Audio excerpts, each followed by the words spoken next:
दोस्तों, आज यानी कि 18 सितंबर को गवर्नमेंट ने एक नई स्कीम लॉन्च की है जिसका नाम है एनपीएस वात्सल स्कीम। इसमें इसकी क्या डिटेल्स हैं और इसमें आपको इन्वेस्ट करना चाहिए कि नहीं, तो ये हम आज के अपने इस वीडियो में डिस्कस करेंगे।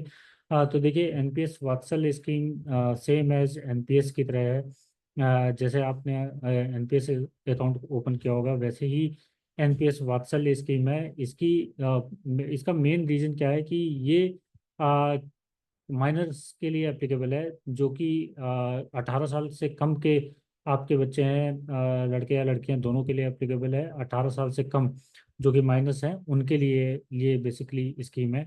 और इस स्कीम के हम बेनिफिट्स देखेंगे कि इस स्कीम के बेनिफिट्स क्या हैं, इससे आपको क्या फ़ायदा मिल सकता है और आप ये अकाउंट कैसे ओपन कर सकते हैं, और इसकी सारी जानकारी हम अपने इस वीडियो में लेंगे।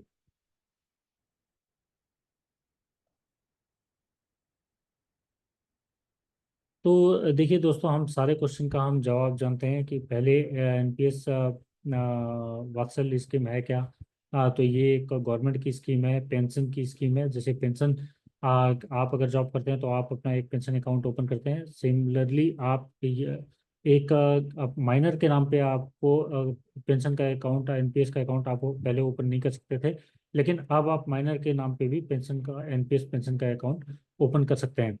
तो माइनर पेंशन अकाउंट ओपन कर सकते हैं, लेकिन इसके लिए उसे गार्जियन की ज़रूरत होगी, या तो पेरेंट्स या तो गार्जियन होने चाहिए। तो जो कि इस अकाउंट को देखेंगे, और इस अकाउंट में जो कंट्रीब्यूशन करेंगे वो पेरेंट्स या गार्जियन करेंगे।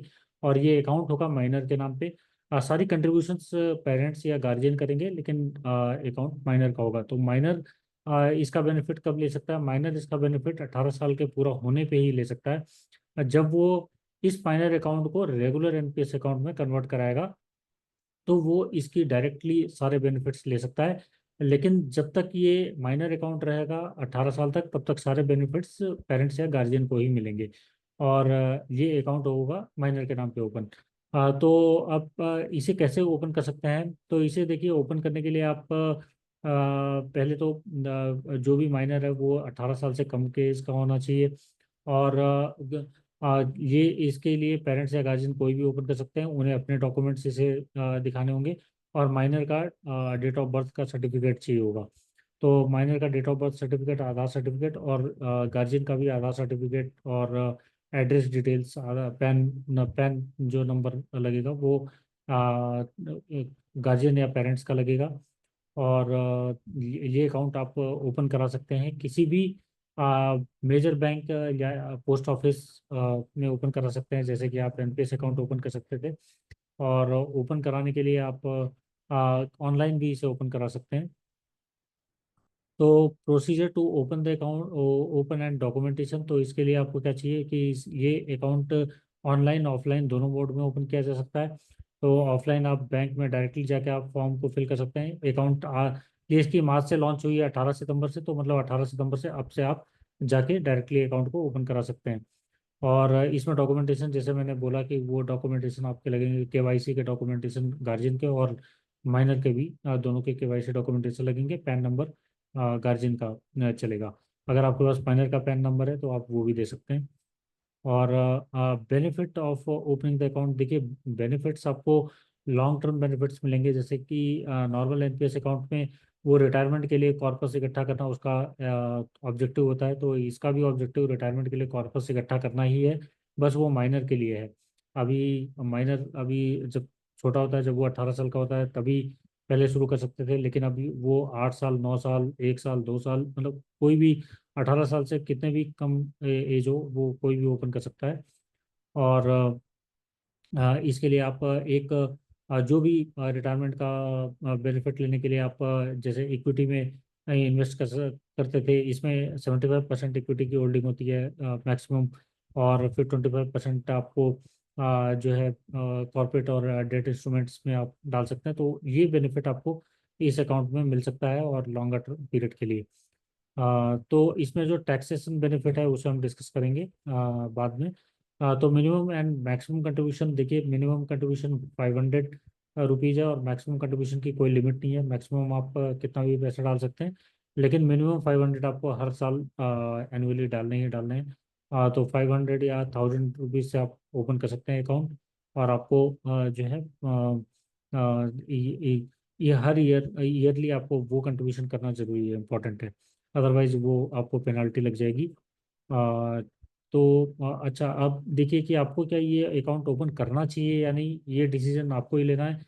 कि अगर आपका कोई माइनर चाइल्ड है तो डेफिनेटली आई थिंक आपको ये प्लानिंग करनी चाहिए। उसके रिटायरमेंट कॉर्पस के लिए आपको ये अकाउंट ओपन करके रखना चाहिए।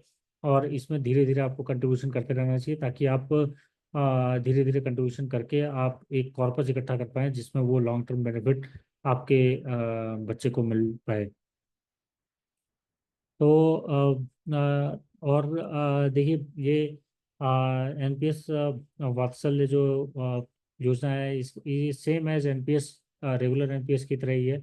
इसमें सारे बेनिफिट्स जो आपको रेगुलर एनपीएस में मिलते थे वही बेनिफिट्स आपको इसमें भी मिलेंगे।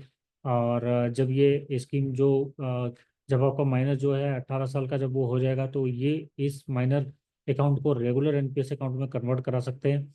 और रेगुलर एनपीएस अकाउंट में कन्वर्ट करा के वो रेगुलर एनपीएस अकाउंट का बेनिफिट ले सकते हैं। जैसे रेगुलर एनपीएस अकाउंट ऑपरेट करता है, वैसे ही ये एनपीएस वात्सल्य 18 साल के पूरे होने पे रेगुलर एनपीएस अकाउंट की तरह वर्क करेगा। और सारे बेनिफिट्स आपके माइनर जो चाइल्ड जो कि माइनर से मेजर हो चुका है, वो फिर आपके सारे बेनिफिट्स आपके चाइल्ड को मिलेंगे। और दूसरा ये है कि अगर आप 18 साल का जब भी आपका माइनर होता है, तो 18 साल की एज जब वो अटेंड करता है, तो उस समय अगर वो चाहे तो वो सारा कॉर्पस निकाल सकता है। वो अगर रेगुलर एनपीएस में कन्वर्ट नहीं कराना चाहता है, उसी 18 साल के टाइम पे वो सारा कॉर्पस निकालना चाहता है, तो वो भी पॉसिबल है। 18 साल के पूरा होने पे सारा कॉर्पस वो निकाल सकते हैं। अब आते हैं टैक्स बेनिफिट पे। देखिए, टैक्स बेनिफिट पे इसमें वो सारे टैक्स बेनिफिट एप्लीकेबल हैं जो रेगुलर एनपीएस में एप्लीकेबल है। जैसे 1.5 लाख तक के कंट्रीब्यूशन को आप अगर करते हैं तो वो एटीसी में आप बेनिफिट ले सकते हैं। और एटीसीसीडी 1बी में आप 50,000 रुपये का एडिशनल बेनिफिट ले सकते हैं। अगर आप 50,000 रुपये का कॉर्पस उसमें जमा करते हैं हर साल, तो आप हर साल एटीसीसीडी 1बी का भी बेनिफिट 50,000 रुपये का ले सकते हैं। तो जो टोटल बेनिफिट हुआ वो 1.5 लाख एटीसी और प्लस 50,000 एटीसीसीडी 1बी। तो आप 2 लाख रुपए का टोटल बेनिफिट ले सकते हैं। लेकिन ये बेनिफिट मिलेगा किसे, माइनर को या मेजर को या पेरेंट्स या गार्जियन को? तो देखिए, ये बेनिफिट मिलेगा उसे जो कंट्रीब्यूट कर रहा है। कंट्रीब्यूशन जो है वो पेरेंट्स या गार्जियन कर रहे हैं जब तक कि चाइल्ड माइनर है, तो ये कंट्रीब्यूशन ये टैक्स बेनिफिट भी पेरेंट्स या गार्जियन को ही मिलेगा, क्योंकि कंट्रीब्यूशन वही कर रहे हैं।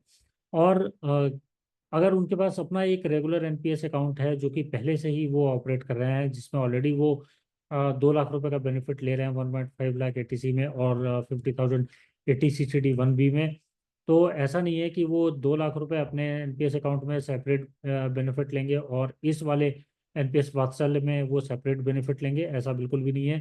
दोनों को कंबाइन करके वो टोटल 2 लाख रुपए का बेनिफिट ले सकते हैं हर साल। 1.5 लाख प्लस 50,000, या तो वो अपने एनपीएस अकाउंट से बेनिफिट लें, या तो वो एनपीएस वात्सल्य से, या तो आप वो आधा उसमें कंट्रीब्यूट करें 75,000 एटीसी में वहाँ पे लें, 75,000 एटीसी में एनपीएस वात्सल्य में लें। और फिर 50,000 का 25,000 वो कंट्रीब्यूट कर सकते हैं एनपीएस वात्सल्य में, और फिर 25,000 कंट्रीब्यूट कर सकते हैं अपने रेगुलर एनपीएस में। दोनों में मिला के वो टोटल 50,000 एटीसीसीडी 1बी में ले सकते हैं। तो जो टोटल बेनिफिट होगा टैक्सेशन का, वो 1,50,000 एटीसी में और प्लस 50,000 एटीसीसीडी 1बी में। तो ये टोटल 2 लाख रुपए का बेनिफिट होगा दोनों अकाउंट को। आप कितने भी अकाउंट ऑपरेट कर रहे हैं एनपीएस के, टोटल मिला के आप इससे ज़्यादा बेनिफिट नहीं ले सकते। टोटल बेनिफिट का अमाउंट सेम है। और एनपीएस आप डेफिनेटली एक रेगुलर एनपीएस और एक एनपीएस वात्सल्य में कंट्रीब्यूशन कर सकते हैं। तो मैं आशा करता हूँ कि आपको आज का ये वीडियो इन्फॉर्मेटिव लगा होगा और पसंद आया होगा।